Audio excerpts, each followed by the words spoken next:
సమయం ఆసన్నమైంది. ఇంకా కేవలం 4 రోజుల్లో పరమశివుడి అనుగ్రహం నీ జీవితాన్ని తాకబోతోంది. ఈ వీడియో నీ కంట పడింది అంటే నీ కష్టాల ముగింపు మొదలైందన్నమాట. నా కళ్ళలోకి చూడు, నీ తలరాత మారబోతోంది.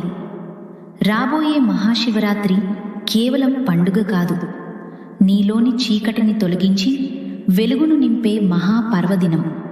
నీ మానసిక బాధలు, ఆర్థిక ఇబ్బందులు, ఇవన్నిటికీ మహాదేవుడు ఇప్పుడే ముగింపు పెడతాడు.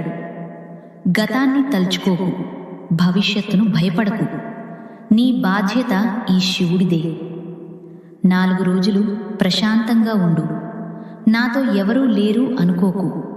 నీలోని శివశక్తే నీకు తోడు. ఎంత పెద్ద కష్టమైనా ఈ శివరాత్రిలోపే మంచులా కరిగిపోవాల్సిందే. నమ్ము. ఓం నమః శివాయ.